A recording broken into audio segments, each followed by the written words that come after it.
साथियों, जय भीम, जय भारत, जय संविधान, जय मंडल, जय जोहार। लाइव में देरी के लिए मुझे खेद है, लेकिन मैं ये आपको बताना चाहता हूं कि लोकसभा का सत्र चल रहा है। इस वजह से हाउस के चलने की वजह से मैं हाउस में ही था। मुझे अपनी बात रखनी थी, इस वजह से मुझे देरी हुई है। और मैं आप सबके लिए मंगल कामनाएं करता हूं, आप सबके लिए प्रार्थनाएं करता हूं कि आपके परिवार में सब अच्छा हो और आप स्वस्थ रहें, दीर्घायु हो। मुझे आज का मुझे बेसिकली लाइव कल करना था, लेकिन मुझे पता था कि आप सब लोग घरों तक नहीं पहुंचे हैं। आप लोग जो हैं रास्ते में हैं, कोई बस में है, कोई ट्रेन में है, कोई अपनी गाड़ी में है, कोई जो है किसी के साथ आया है। तो मुझे लगा कि अभी लाइव नहीं करना चाहिए, कल करेंगे जब सब लोग अपने अपने घर पहुंच जाएं तब। तो मैं पुनः आपको धन्यवाद और आभार आपका करता हूं और अपनी बात को शुरू करते हुए सभी समय समय पर जन्मे सभी संतों, गुरुओं और महान पुरुषों को नमन करता हूं। साथ साथ जिन रहबरों का, महापुरुषों का हमारे जीवन में योगदान है, जो सामाजिक परिवर्तन के अगर दूत रहे हैं, सामाजिक परिवर्तन के, जिन्होंने लंबे समय संघर्ष और सेवा की है, जिनके संघर्ष, त्याग, बलिदान और उनके मिशन के प्रति और कमजोर वर्गों के प्रति उनकी जो दृढ़ संकल्प था, जिसके कारण आज इतना बड़ा परिवर्तन हो पाया है।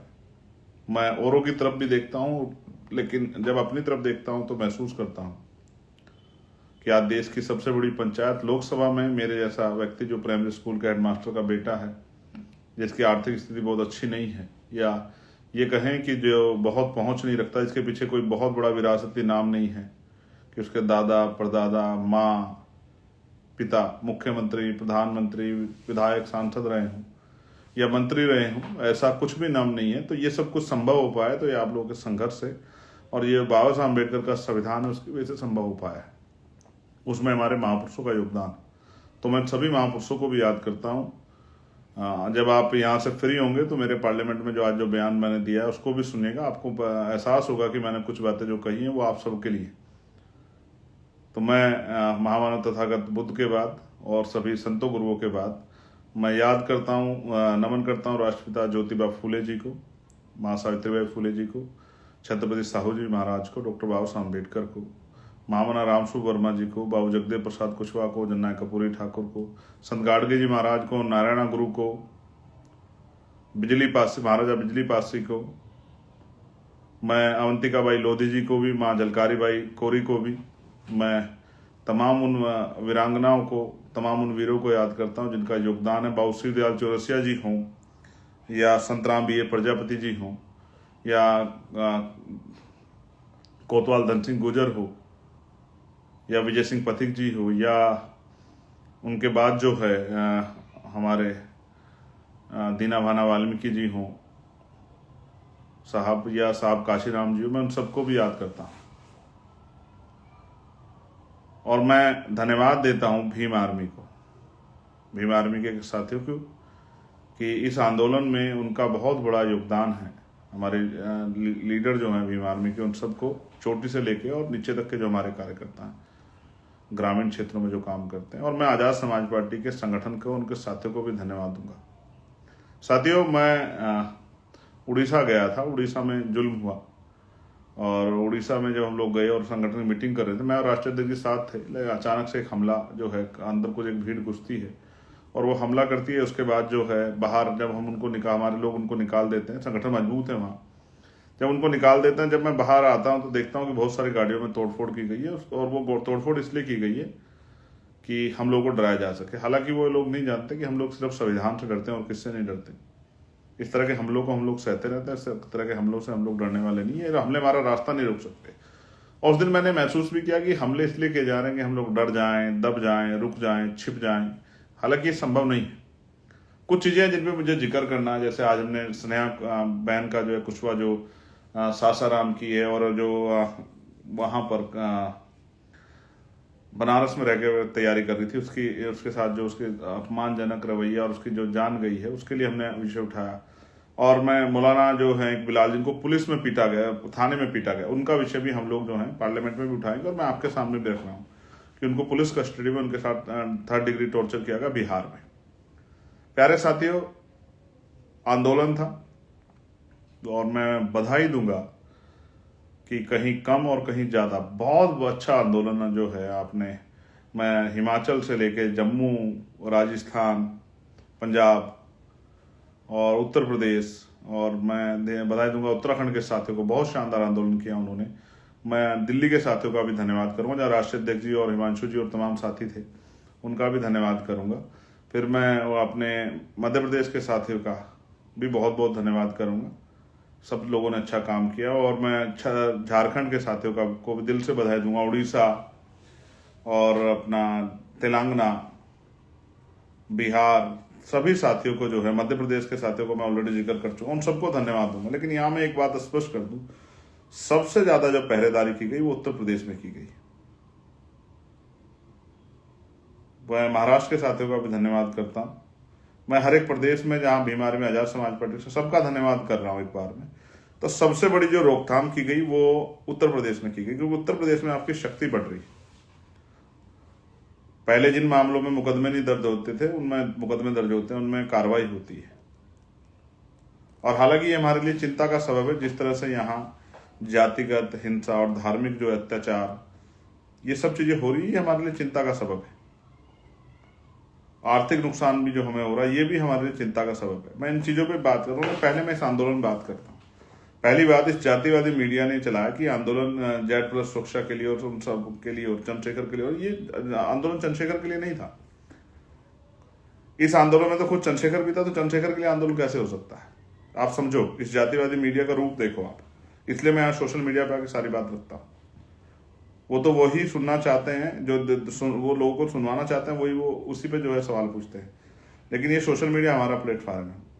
उन्होंने इस पूरे मामले को डाइवर्ट करने का काम किया, जबकि असल विषय था कि पिछले कुछ दिनों में एक बाढ़ आ गई अपराध की, और जिसको हम ये कहते थे बारात रोकना, जो एक पूरे समाज को जो अपमानित करने का हुआ, ये हिंसा की घटनाएं बढ़ी।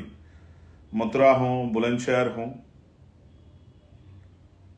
मेरठ हो, शामली हो, सहारनपुर हो, और कल जो एक घटना आगरा से सामने आई, ये बड़ा चिंता का सबब है। ये वो क्षेत्र हैं जहां SC/ST की आबादी और OBC माइनॉरिटी की आबादी बहुत बड़े पैमाने पे है।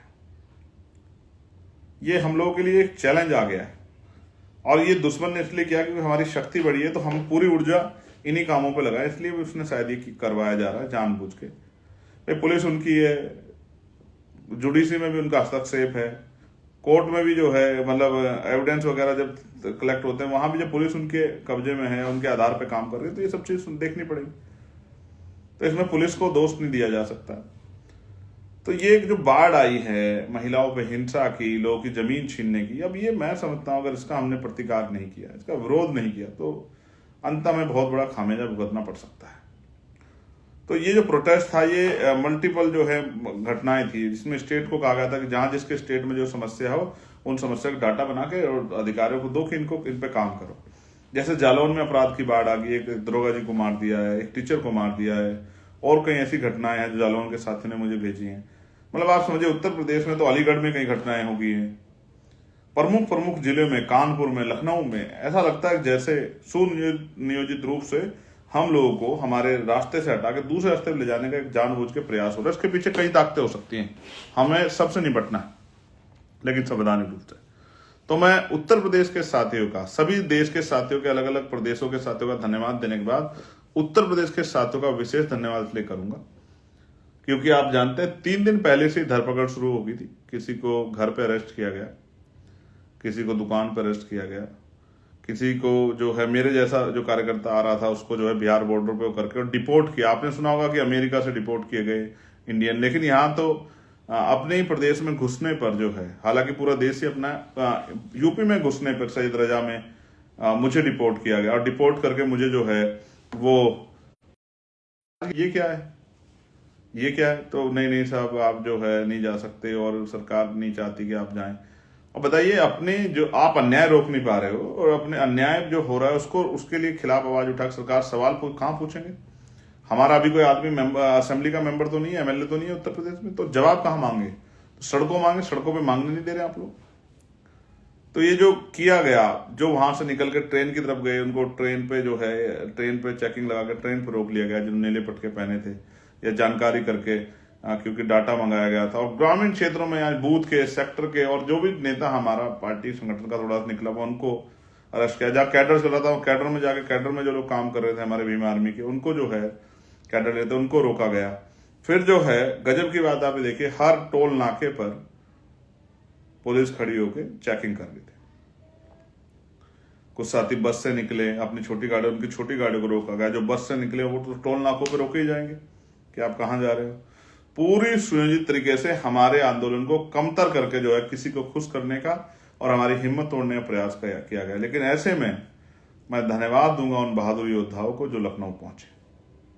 मैं सिर्फ आज का लाइव उन्हीं को सम्मान देने के लिए, और उनको आज अपने, मेरे मन में कितनी मजबूती पैदा हुई आपको नहीं एहसास होगा। आप हजारों हजारों की संख्या में, मुझे बताया गया कि परिवर्तन चौक पे तो कई हजार लोग थे, लेकिन पूरे लखनऊ में जो भी अपनी गाड़ी से आसपास से, जैसे हमने सोचा था कि ज्यादा लोग लखनऊ से बुलाए जाएंगे, लखनऊ आसपास से, तो बॉर्डर पे जिस तरह चेकिंग लगा के और बॉर्डर के बाहर हमारे साथियों को रोका गया, जिस तरह से मेट्रो जो की आवाजाही बंद की गई, जिस तरह से जो रूट जो है परिवर्तन किए गए, और घर, मतलब हर पुलिसकर्मी से लेकर एडमिनिस्ट्रेशन, सब लोग इसी ताकत में लगे थे कि चंद्रशेखर आ जाए, आंदोलन सफल हो, हमारे प्रदेश के लीडर को रोका गया। ये सब तभी होता, अगर आप कमजोर होते तो आपको क्यों रोकते? अगर आप 10, 20, 50, 100, 200, 1000, 2000 लोग वाले, 5-4 हजार लोग वाले होते तो आप क्यों रोकते? वो भी जानते हैं कि आज आजाद समाज पार्टी भीम आर्मी की आवाज पे हजारों लोग जो है, लाखों लोग कहीं भी पहुंच सकते हैं, ये बात को वो जानते हैं। इसलिए उन्होंने पूरा जोर लगा के आपको रोकने का काम किया। लेकिन मैं आपको बधाई दूंगा, साथ साथ ये कहूंगा, एक चैलेंज बन गया, ये चैलेंज बन गया, इस चैलेंज को तोड़ना पड़ेगा। बहुत जल्द एक बड़ा आंदोलन जो है हमें लखनऊ में करना पड़ेगा। क्या तो सरकार इस अन्याय को रोके, क्या तो सरकार इस जो जुल्म हो रहा है दलितों पे, पिछड़ों पे, आदिवासियों पे, मुसलमानों पे, जैनों पे, सिखों पे, बौद्धिस्टों पे, ईसाइयों पे, क्या तो इसको रोके। और ये जो सरकार के जो संरक्षण में जो गुंडागर्दी हो रही है, इसको रोके, वरना इसके खिलाफ हमें फिर से एक बड़ा आंदोलन हम लोग करेंगे। और जो प्रदेश को ज्ञापन दिए गए जिन घटनाओं पर, अगर उन पर ठोस कार्रवाई नहीं हुई तो फिर से जो है महारमजान खत्म हो जाएगा। उसके बाद, जैसे मैंने आज पार्लियामेंट में उनसे पूछा कि बताइए, धर्मनिरपेक्ष देश, अब ईद का त्यौहार आ रहा है तो आप क्या बजट दोगे, बताओ, पता लगना चाहिए ना। तो इसलिए मैं आपसे कह रहा हूं, एक बड़ा प्रोटेस्ट आप वो कर लो, अपने मन में संकल्प कर लो कि हमें करना है, हमें बताना है कि उत्तर प्रदेश में हम लोग कमजोर नहीं, और अब हम अपने लोगों पे हिंसा नहीं होने देंगे। आप समझिए कि ये कितना जरूरी है और इससे कितनी हलचल पैदा हुई। इसलिए मैं आपसे कहता हूं, अब तो आप समझदार भी हो गए, आपको पता कब निकलना है, कैसे निकलना है। पिछली बार की तरह जिस तरह इस बार उन्होंने आपको रोकने का वो प्रयास किया और तमाम तरह की चीजें की गई, तो इससे आपको ये भी एहसास होगा कि इनसे कैसे निपटना है। 2 दिन पहले जाना है, 1 दिन पहले जाना है, बस से जाना है, अपना पटका बैग में रख के किस तरह से निकलना है, ये आपको समझना पड़ेगा।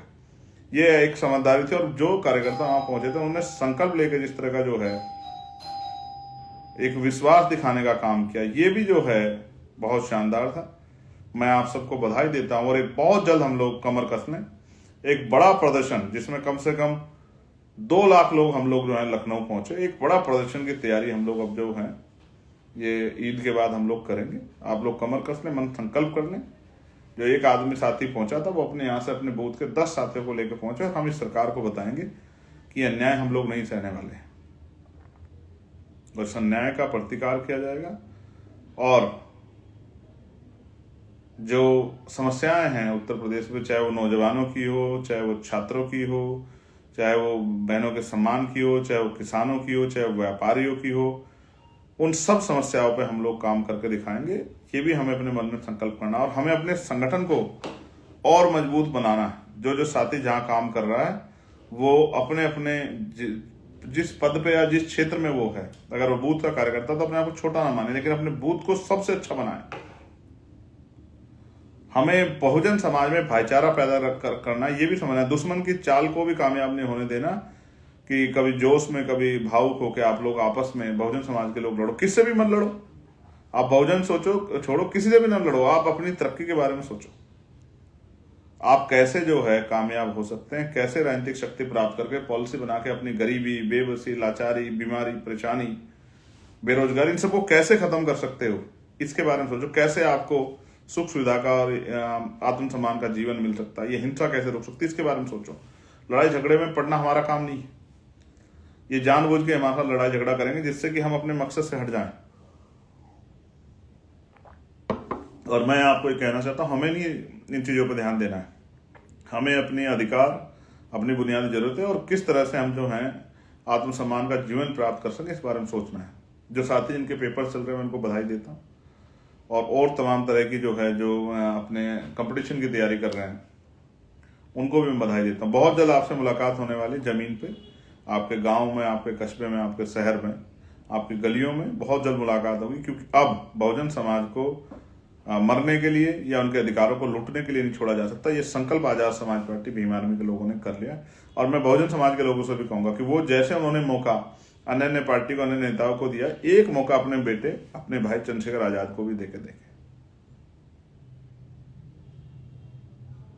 एक मौका चंद्रशेखर आजाद को भी दें और फिर आप देखेंगे चंद्रशेखर आजाद किसानों की समस्या को, मजदूरों की समस्या को, नौजवानों की समस्या को, महिलाओं की समस्या को, व्यापारियों की समस्या को, उनमें भी कमजोर वर्गों के लोगों की समस्या को, एजुकेशन के मसले को, हेल्थ के मसले को, रोजगार के मसलों को किस तरह से जो है इनसे निपटा जाता है, और किस तरह से जो है आपको एहसास करा जाता है कि कानून व्यवस्था कैसी होती है और कैसे धर्मनिरपेक्ष प्रदेश और राष्ट्र होता है। मैं इसके लिए आपका आभार प्रकट करूंगा और आपसे अपील करता हूं कि अपने अपने बूथ को, अपने अपने सेक्टर को, अपने विधानसभा, अपने अपने जिले को मजबूत करें। जिस दायित्व पे आप हैं, जिस पद पे आप हैं, उस पद को छोटा बड़ा ना मान के जो ड्यूटी आपकी लगी, जो कार्य आपको है, उसको पूरा करने का काम करें। और देश भर के सब साथियों को मैं बधाई देता हूं जिन्होंने अपनी मेहनत की कमाई से संघर्ष करके जो है इस आंदोलन को सफल बनाया और सरकार को एहसास कराया कि हम अब पीछे हटने वाले नहीं। आप सबका धन्यवाद, पुनः आपका आभार, आप सबके लिए मंगल कामनाएं। जय भीम, जय भारत, जय संविधान, जय मंडल, जय जवाहर। आपका अपना चंद्रशेखर आजाद।